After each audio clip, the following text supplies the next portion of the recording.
At Human Restoration Project, one of the core systemic changes we suggest is the elimination of homework. Throughout this video, I will outline several research studies and reports that demonstrate how the negative impact of homework is so evident that any mandated homework outside of some minor catching up or in some incredibly niche cases simply does more harm than good. We'll summarize 4 reasons why homework just flat out doesn't make any sense. The first is achievement. Whether that be measured through standardized testing or general academic knowledge, it isn't correlated to assigning or completing homework.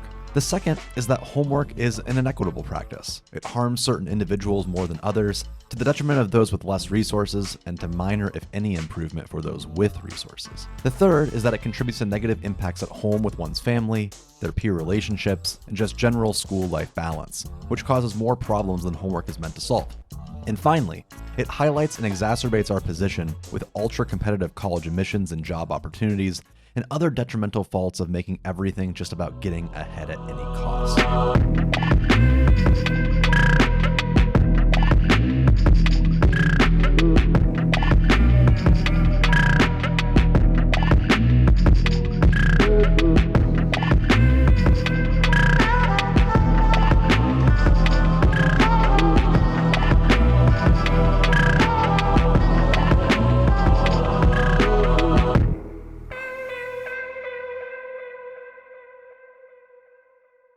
Before we continue, these videos take a lot of effort to produce. It makes a huge difference if you like and subscribe and even leave a comment. Help share this information with more people, and we appreciate it. Homework is such a ubiquitous part of school that it's considered radical to even suggest that lessening it could be good teaching. It's completely normal for families to spend extra hours each night, even on weekends, completing projects, reports, and worksheets. On average, teenagers spend about an hour each day completing homework, which is up 30 to 45 minutes from decades past. Kindergartners, who are usually saved from completing a lot of after-school work, average about 25 minutes of homework a night, which to note is 25 minutes too much that is recommended by child developmental psychologists. The 10-minute rule, which is endorsed by the National Parent-Teacher Association and National Education Association, is incorporated into most school policies. There's 10 minutes of homework per day per grade level, as in maybe 20 minutes a day in 2nd grade or 2 hours a day in 12th grade. It's so normalized that it was odd when, seemingly out of nowhere, the President of Ireland recently suggested that homework should be banned altogether, and many experts were shocked at that suggestion. Numerous studies on homework, however, reflect inconsistent results on what it actually achieves. Homework is rarely shown to have any impact on achievement, whether it be measured through standardized testing or otherwise, and as I'll talk about later, the amount of marginal gains homework may lead to aren't worth its negative trade-offs. Let's look at a quick summary of various studies. First off, the book National Differences, Global Similarities, World Culture and the Future of Schooling draws on a 4-year investigation of schools in 47 countries. It's the largest study of its type, looking at how schools operate, their pedagogy, their procedures, and the like. They make a shocking discovery. Countries that assign the least amount of homework, Denmark and the Czech Republic, had much higher test scores than those who assigned the most amount of homework, Iran and Thailand. The same work indicated that there was no correlation between academic achievement and homework of elementary school students, and any moderate positive correlation in middle or high school diminished as more and more homework was assigned. A study in contemporary educational psychology of 28,051 high school seniors concluded that the quality of instruction, motivation, and ability are all correlated to a student's academic success. However, homework's effectiveness was marginal or perhaps even counterproductive, leading to more academic problems than it hoped to solve. The Teachers College Record published that homework added academic pressure and societal stress to those already experiencing pressures from other forces at home. This caused a further divide in academic performance from those with more privileged backgrounds, which we'll talk about a lot more later.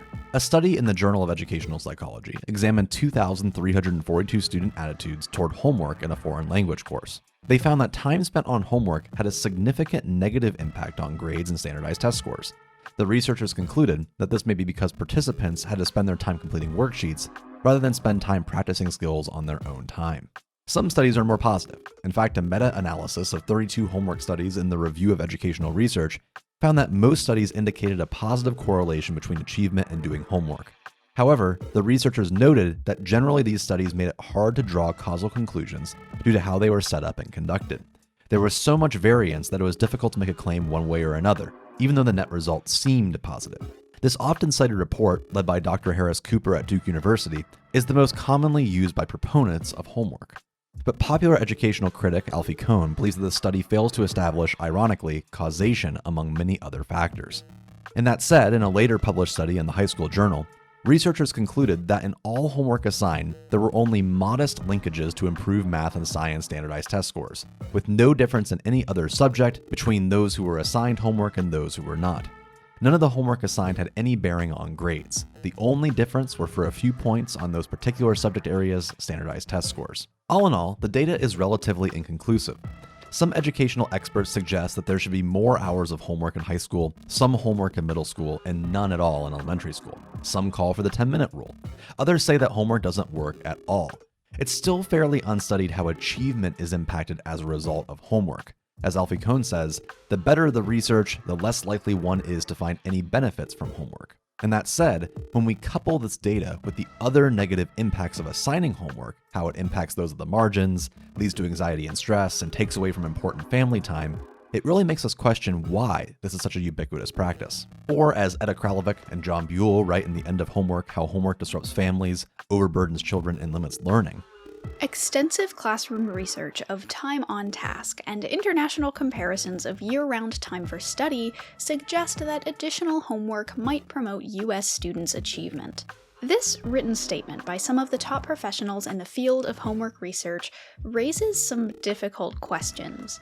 More homework might promote student achievement? Are all our blood, sweat, and tears at the kitchen table over homework based on something that merely might be true? Our belief in the value of homework is akin to faith. We assume that it fosters a love of learning, better study habits, improved attitudes towards school, and a greater self-discipline. We believe that better teachers assign more homework, and that one sign of a good school is a good, enforced homework policy. Our obsession with homework is likely rooted in select studies that imply it leads to higher test scores. The authors continue by deciphering this phenomena. This is a problem that routinely bedevils all the sciences, the relationship between correlation and causality. If A and B happen simultaneously, we do not know whether A causes B or B causes A, or whether both phenomena occur causally together or are individually determined by another set of variables. Thus far, most studies in this area have amounted to little more than crude correlations that cannot justify the sweeping conclusions that some have derived from them. Alfie Kohn adds that even the correlation between achievement and homework doesn't really matter, saying, if all you want to do is cram kids' heads with facts for tomorrow's tests that they're going to forget by next week, yeah, if you give them more time and make them do the cramming at night, that could raise the scores. But if you're interested in kids who know how to think or enjoy learning, then homework isn't merely ineffective, but counterproductive.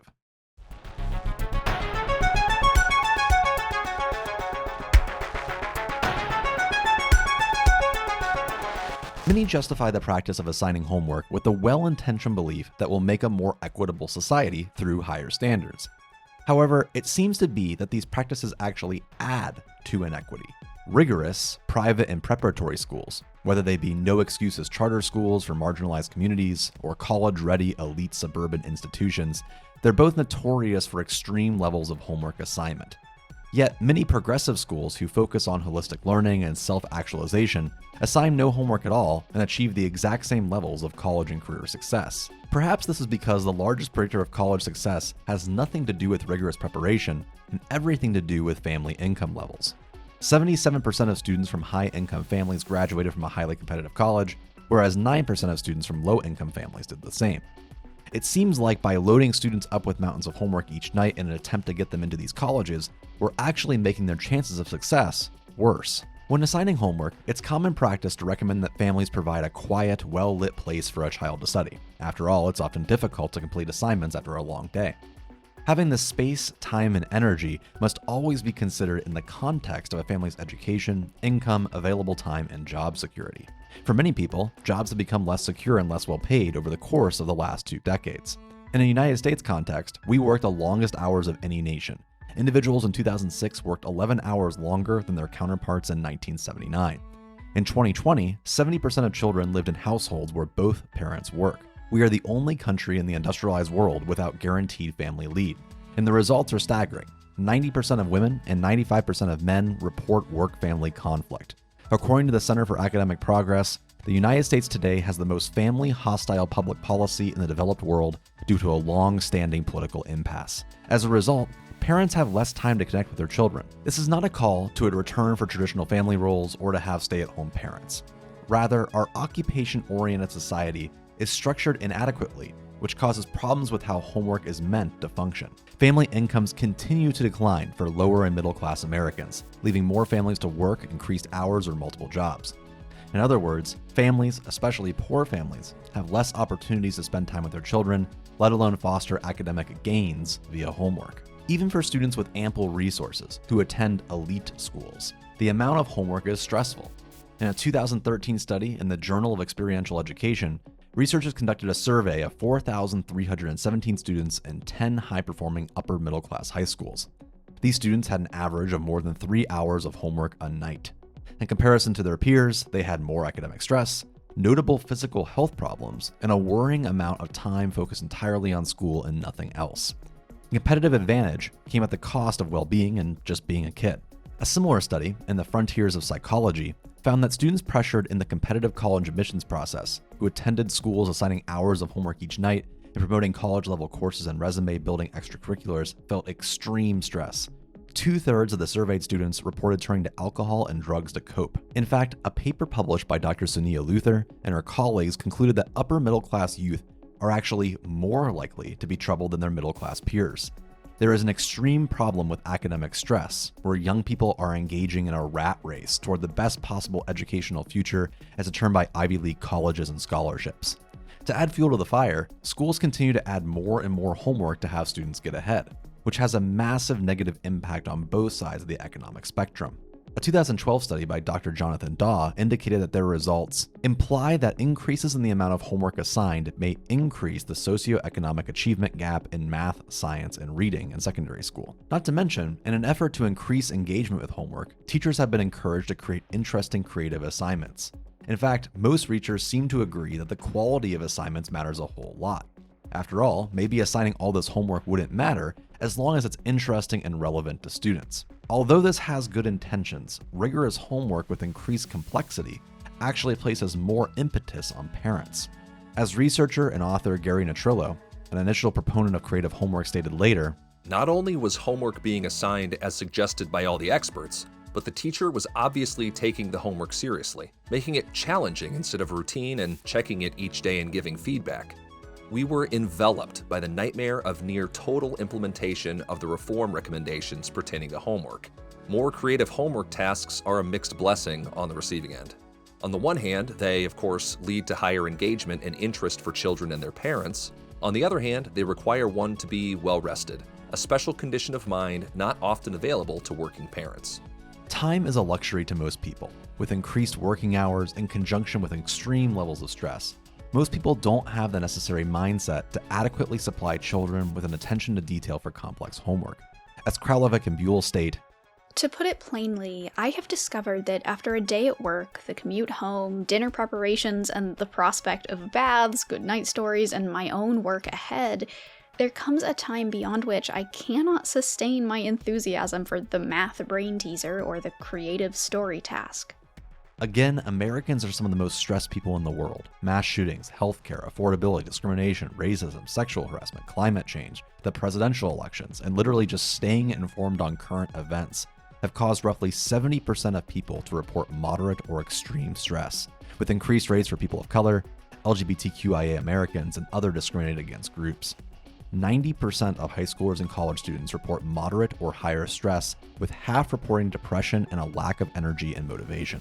In 2015, 1,100 parents were surveyed on the impact of homework on family life. Fights over homework were 200% more likely in families where parents didn't have a college degree. Generally, these families believe that if their children didn't understand a homework assignment, that they must have not been paying attention at school. This led to young people feeling dumb or upset, and parents feeling like their children was lying or goofing off. The lead researcher noted, "All of our results indicate that homework, as it is now being assigned, discriminates against children whose parents don't have a college degree, against parents who have English as a second language, against, essentially, parents who are poor." Schooling is so integrated into family life that a group of researchers noted that Homework tended to recreate the problems of school, such as status degradation. An online survey of over 2,000 students and families found that 90% of students reported additional stress from homework, and 40% of families saw it nothing more than busy work. Authors Sarah Bennett and Nancy Kalish wrote an aptly titled The Case Against Homework, which conducted interviews across the mid-2000s with families and children, citing just how many people are burdened with overscheduling homework featuring over-the-top assignments and constant work. One parent remarked, "I sit on Amy's bed until 11 p.m., quizzing her, knowing she's never going to use this later, and it feels like abuse," says Nina of Menlo Park, California, whose 11-year-old goes to a blue ribbon public school and does at least 3.5 hours of homework each night. Nina also questions the amount of time spent on creative projects.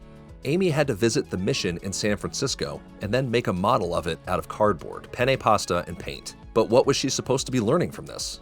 "All my daughter will remember is how tense we were in the garage making this thing. Then, when she handed it in, the teacher dropped it and all the penne pasta flew off." These days, says Nina, Amy's attitude about school has really soured. Nina's has too. Everything is an emergency and you feel like you're always at battle stations. 1/3 of the families interviewed felt crushed by the workload. It didn't matter if they lived in rural or suburban areas, if they were rich or poor. And learning this way is just simply ineffective because, well, that's just not how kids learn. Young people build upon prior knowledge. They use what they know to make what they're currently doing easier.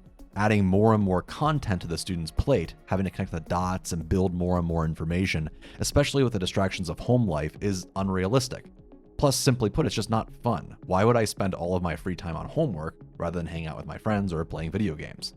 And even with all that said, if other countries have demonstrated that you can have educational success on standardized testing with little to no assigned homework and limited school hours, never mind the fact that this is all measured through a questionable method of standardized testing, shouldn't we step back and analyze the system as a whole, rather than figure out better homework policies? If other countries can do this with limited to no homework, why can't everyone else?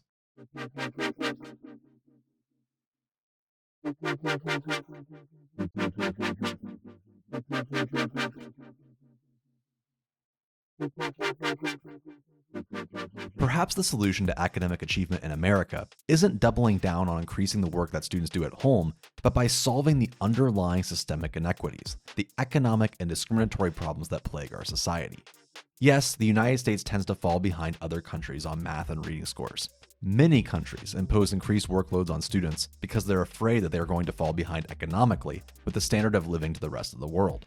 But perhaps the problem with education doesn't lie in having enough rigorous methods, but with how easy it is for a family to just simply live and be content.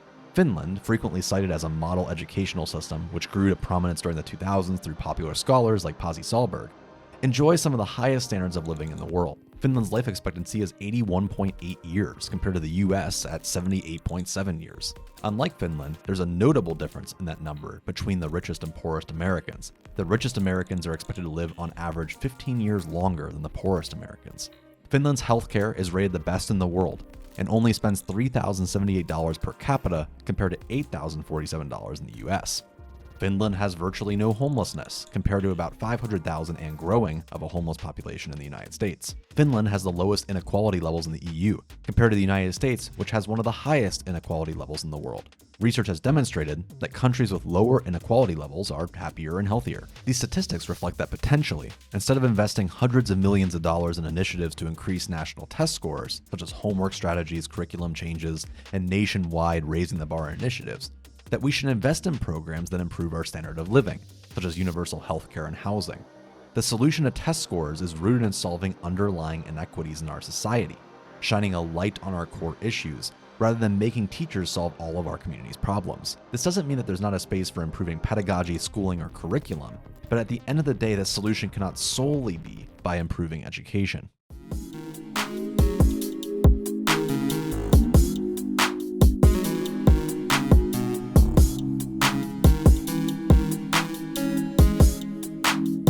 Education often equates learning with work, and as a teacher, I had to stop myself from behaving like an economics analyst, telling students to quit wasting time, stating that the purpose of a lesson is useful for securing a high salary career, seeing everything as prep for college and career, and college's purpose just being about making more money. and making blanket assumptions that those who aren't motivated will ultimately never contribute to society, taking on lower levels of work that aren't as important as other positions. A common argument exists that the pressure of homework mirrors the real world, that the reason we assign homework is because that's just how things are. If we want students to exceed in the quote-unquote real world, they need to have this pressure.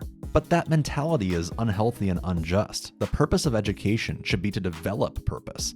People live happier and healthier lives as a result of pursuing and developing a core purpose. And some people's purpose is related to their line of work, but there is not necessarily a connection. The primary goal of education, stated by districts, states, and the national government, is to make productive members of society, those who are prepared for the future through college and career readiness. When we double down on economic principles, rather than look to developmental psychology and holistic care to raise young people, it's no wonder that we're seeing such horrific statistics related to childhood. Further, the constant pressure to solely learn for future economic gain raises generations of young people to believe that wealth is a measurement of success, and that specific lines of work create happiness. Teachers and parents are told to make their children work hard for future success and develop grit. Although grit is an important indicator of overcoming obstacles, it is not developed by enforcing grit through authoritarian classrooms or meaningless long tasks like homework. In fact, an argument could be made that many Americans accept their dramatically poor work-life balance and lack of access to basic needs such as affordable healthcare by being brought up in a society that rewards tasks of working through it to eventually achieve happiness. Many families have shifted from having children participate in common household chores and activities to have them exclusively focus on their schoolwork. Americans have more difficulty than ever raising children, with increasing demands of time and rising childcare costs. When teachers provide more and more homework, they take away from the parents' ability to structure their household according to their needs. In fact, children that have chores show completely positive universal growth across the board, from time management skills to responsibility to managing a healthy work-life balance. Of course, again, this is not to say that any of this is the teacher's fault. Educators face immense pressure to carry out governmental and school policies that place test scores at the forefront. Plus, most families have had homework themselves, so continuing that practice only makes sense. Many school policies require the assignment of homework, and an educator's employment is centered on enacting those changes. Barbara Stengel, an education professor, noted that the reason why so much homework isn't necessarily interesting or applicable to a student's lived experience is because, quote, some of the people who would have really pushed the limits of that are no longer in teaching. The constant pressure of teachers to raise test scores while simultaneously being overworked and underpaid is making many leave the profession. Edda Kralovic and John Buell add, as more academic demands are placed on teachers, homework can help lengthen the school day and thus ensure coverage. That is, the completion of the full curriculum that each teacher is supposed to cover during the school year. This in itself places pressure on teachers to create meaningful homework, and often to assign large amounts of it, so that the students' parents will think the teacher is rigorous and the school has high academic standards. Extensive homework is frequently linked in our minds to high standards. Therefore, there's a connection to be made between the school or work-life balance of children and the people who are tasked with teaching them. 8% of the teacher workforce leaves every year, with one of the primary reasons being poor work-life balance. Perhaps teachers see an increased desire to work students in their course and at home due to pressures they face in their own occupation. The more we equate work with learning, and the more we accept that a school's primary purpose is to prepare workers, the less we actually succeed at promoting academics. Instead, we bolster the neoliberal tendencies of the United States and others like it to work hard, yet comparatively to other countries' lifestyle gains, achieve little. This is why so many families demand that their children have ample amounts of homework. In fact, the majority of parents believe that their children have just the right amount. They're afraid that their kids are going to fall behind, doomed to a life with an increasingly hostile and inequitable society. They want the best for their children, and taking the risk of not assigning homework means that someone else may just take that top slot. The same could be said for many parts of the tracks toward college and career readiness that Professor William Dereshowitz refers to as zombification. Lurching through each stage of a rat race and competitive admissions, a lot of assignments, difficult courses, sports, clubs, forced volunteerism, internships, and other things to pack into our schedules. The United States must examine the underlying inequities of people's lives. Rather than focus on increasing students' workloads or lessening children's free time for mythical academic gains that lead to little change, teacher preparation programs and popular authors need to stop promoting interesting and fun ways to teach X and propose systemic changes that radically change the way education is done, including systemic changes to society at large. Only then will the United States actually see improved livelihoods and a better education system for all. And what could be done instead? Much of the research and writing on homework tends to conclude that we can find a happy middle ground to continue the practice of homework just in case it does indeed work. However, based on the decades of studies we have on this issue, I'm not really sure. It seems the best practice by far is to eliminate homework altogether, outside of some incredibly niche and rare scenarios. If a student asks for more things to do at home because they want to explore something that interests them, that's great, but it doesn't need to be mandated homework. Human Restoration Project believes the 4 recommendations of the late educator and scholar Ken Robinson allow young people to learn for themselves and make the most of their lives. The first is to let children spend time with their families. The single strongest predictor of academic success and fewer behavioral problems for a child 3 to 12 years old is eating with their family. Making planned time during the day to catch up with children, talking to them about what they're learning, and encouraging them to achieve. The second is to give children time to play outside or create something, preferably not always with a screen. Letting them dive into their passions and plan a trip to a library, a park, or a museum. Explore free online resources to discover new skills and interests. The third is to give children opportunities to read by themselves or with their family. One of the best ways to learn about the world is developing a lifelong love of reading. Children who prioritize reading are more motivated to learn and see drastically improved academic outcomes. And finally, let children sleep. Elementary school students should sleep at least 10 hours each night and adolescents 9 hours.